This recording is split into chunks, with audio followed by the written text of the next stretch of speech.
Hello students, आज हम राजस्थान में भूमि सुधार के बारे में बात करेंगे। भूमि सुधार संस्थागत सुधार होते हैं। इनके द्वारा भूमि संबंधों में परिवर्तन किया जाता है, जिससे भूस्वामी, काश्तकार और सरकार के भूधारण अधिकारों में परिवर्तन होता है।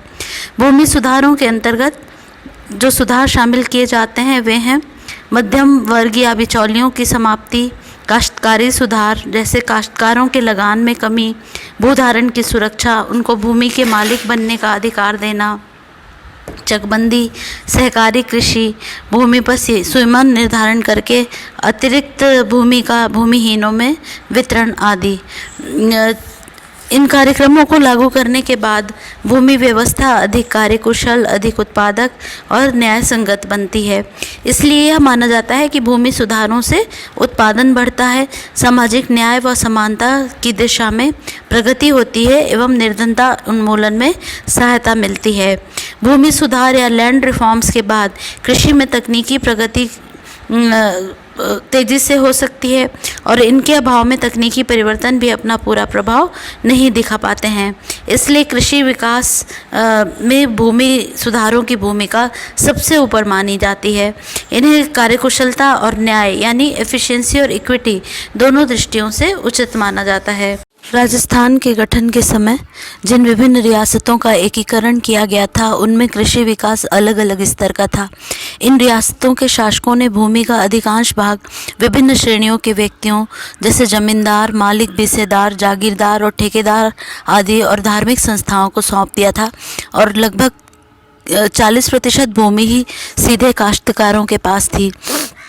राजस्थान का गठन हो जाने पर पहली समस्या यह थी कि विभिन्न प्रकार के बिचौलियों को समाप्त किया जाए और खुद काश्त से इतर भूमि को अपने अधिकार में लिया जाए। और दूसरी समस्या यह थी कि काश्तकारी विधान में एकरूपता लाई जाए। प्रथम उद्देश्य की प्राप्ति के लिए विभिन्न प्रकार के कानून बनाए गए, जिसमें निम्नलिखित हैं शामिल: राजस्थान भूमि सुधार और जागीर पुनर्ग्रहण अधिनियम 1952 और राजस्थान जमींदारी और विश्वाधारी उन्मूलन अधिनियम 1959, जिसके अधीन विभिन्न प्रकार के बिचौलियों को समाप्त किया गया। द्वितीय उद्देश्य की प्राप्ति के लिए बहुत से अध्यादेश जारी किए गए और अलग अलग रूप से अधिनियम पारित किए गए। 1955 में राजस्थान काश्तकारी अधिनियम 1955 नामक एक व्यापक कानून बनाया गया, जिसमें सभी पिछले अधिनियमों को समाविष्ट किया गया। काश्तकारों के वर्गों की परिभाषा दी गई।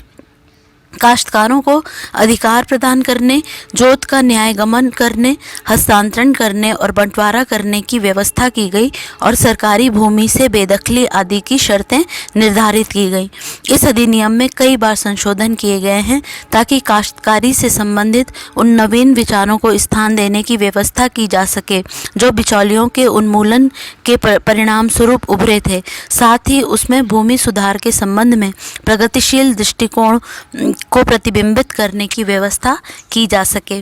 काश्तकारों के वर्गों, उनके अधिकारों और देयताओं, किस भूमि पर खातेदारी अधिकार नहीं होंगे, जोतों के हस्तांतरण, लगान के निर्धारण आदि से संबंधित राजस्थान काश्तकारी अधिनियम 1955 में विभिन्न अनुबंध और उपबंध जोड़े गए। एक अन्य अधिनियम राजस्थान भू राजस्व अधिनियम 1956 भी बनाया गया था। अधिनियम 1 जुलाई 1956 से लागू हुआ था। यह सभी श्रेणी के राजस्व न्यायालयों और कार्यालयों की स्थापना, उनकी कार्यप्रणाली व शक्तियों, सर्वेक्षण, भूमि रिकॉर्ड और व्यवस्थापन कार्य, संपदाओं के विभाजन और भू राजस्व के संग्रहण से संबंधित है। बड़े काश्तकारों से अधिक राजस्व वसूल करने के उद्देश्य से राजस्थान सरकार ने एक निश्चित सन 1949 में राज्य के गठन के समय 34,648 गाँवों में से 60% जागीरदारी प्रथा, 20% जमींदारी और विश्वेदारी प्रथा, 20% क्षेत्र में ही मात्र रैयतवाड़ी प्रथा थी। इस कारण किसान का शोषण होता था। बेगार प्रथा प्रचलित थी, मनमाने ढंग से लगान वसूली किया जाता था, बेदखली की प्रथा मौजूद थी। इसलिए भूमि सुधार कानून की नीति का सर्वाधिक महत्वपूर्ण उद्देश्य शोषण और सामाजिक न्याय के समस्त तत्वों का विलोपन करना था।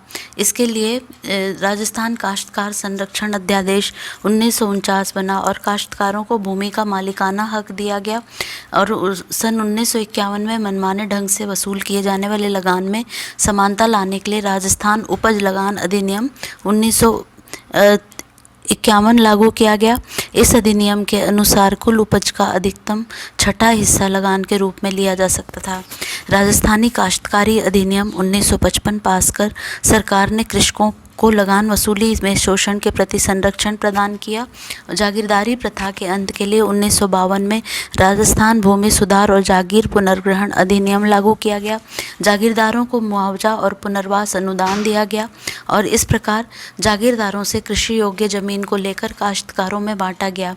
राजस्थान में 1 नवंबर 1959 से भूमि मध्यस्थों की भूमिका को समाप्त करने के लिए राज्य सरकार ने राजस्थानी जमींदारी और विश्वेदारी अनुमूलन अधिनियम 1959 लागू किया और राजस्थानी काश्तकारी अधिनियम 1955 में ये काश्तकारों को भूमि के स्वामित्व का अधिकार देने के लिए भू निर्धारण की सुरक्षा करने, बेदखली पर नियंत्रण करने और लगान के न्यायोचित निर्धारण करने, भूमि हस्तांतरण के अधिकार किसानों को देने और भूमि की रहन की अवधि 5 वर्ष से अधिक नहीं होने, खातेदारी काश्तकारों को भूमि को किराए पर देने और काश्तकारों से नजराना और बेगार लेने पर रोक लगाने हेतु किया गया।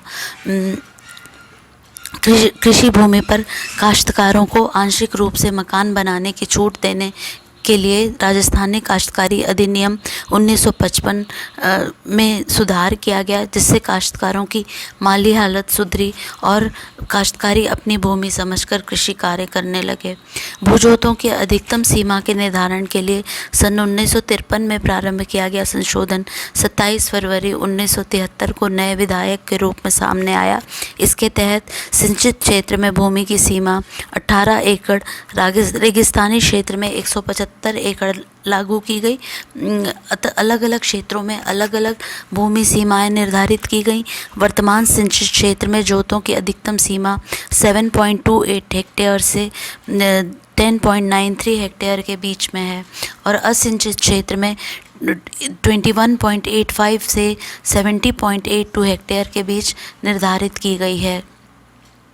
इन भूमि सुधारों से किसानों में कृषि के प्रति लाभ की प्रवृत्ति बढ़ी और कृषि कार्य को किसान एक उपयोगी धंधा मानने लगा। किसानों को खातेदारी अधिकार मिलने से जागीरदार जमींदारों के शोषण से मुक्ति मिलने और उचित और तर्कसंगत लगान निर्धारण, जोतों की सीमा निर्धारण आदि से किसानों का कृषि के प्रति रुझान बढ़ा और किसान पूरी तन्मयता से राज्य के आर्थिक विकास में सहयोगी बनने लगा। धन्यवाद।